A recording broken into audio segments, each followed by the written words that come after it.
Well, one of those games is one I want to talk to you about. It's number 2 on our list of games of 2018 so far. Hey, Jake, tell me about this game that you talked about on the podcast, Okay. but my viewers may not have heard about Pasaraya. Pasaraya. Yeah, Pasaraya is a self-published game from a Malaysian designer, Se Hui Long. And this is, I think, Box Fox Games is the publishing imprint.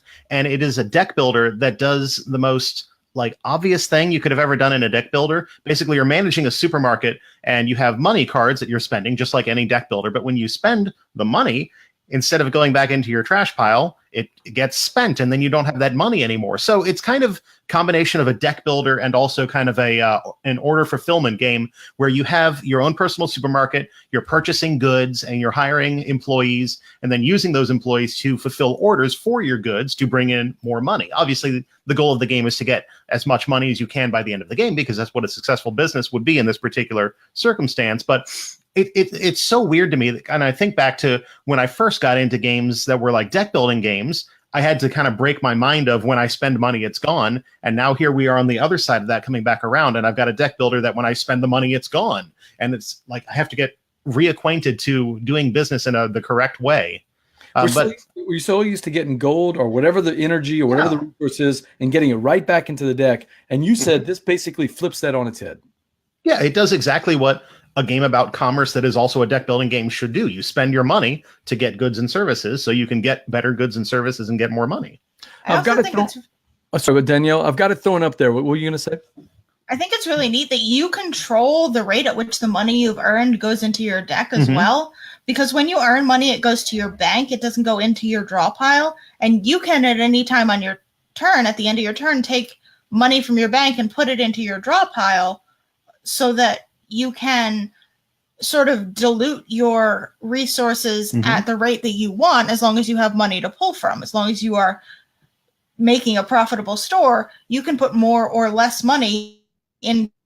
You know that you really want a powerful turn and you've got a couple of employees that you have and you want them all to come out at once. Maybe don't put that money in yet, but you're not going to be able to buy anything. Whereas if you really want to buy a whole bunch of goods and you're not so worried about having a combination of employees, throw a whole bunch of money into your deck so that you can shuffle that in and get a good amount of money on your turn when you draw your cards. So I threw up a solo shot while you were talking, Danielle, for a second. But we really can't get a good flavor of the art. What do we can you describe it for the audience a little bit more? It's very colorful. It's got a kind of a super cartoony feel to it. A lot of, I mean, not like chibi kind of art. Almost chibi, but not quite. They've got big heads, but it's not like your traditional chibi kind of art. It's just a really fun, colorful, quirky kind of artistic, cartoony style. They look almost like Funko Pop figures. Yeah, okay. That's a good comp, yeah. Interesting. Lots of colors. I see a lot of pastels. What does it play? How many players and how long does it take? 1 to 4, and I think about an hour once you get comfortable with it.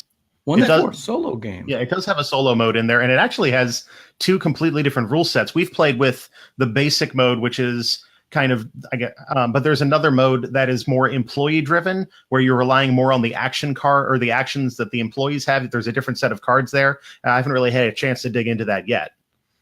So is it available right now? You can get it directly from the publisher and designer. It's not like available in distribution, but if you go on Twitter, you can talk to Felix Se Hui Long on Twitter, and he can, you can order it directly from them. I think it was $49 shipped from Malaysia with shipping included. So, you're going to pay a little bit. Yeah, you're paying a little bit more, but I think he made like 200, maybe 300 copies of this game. And it's only available directly from him. And I love this kind of stuff where you're able to, this is the power of the internet and big conventions. I only really got a chance to play this because of Eric Yurko from What's Eric Playing brought a copy of it with him to Gen Con. And it was the first thing I played, and I ordered it immediately right there. I love it. It's such a fun game. Hey, Namefather's got a question for you. So rather than having to shed cards in a deck builder, you are seeding the deck to control how things roll out? Interesting. Does that sound about right? Yeah.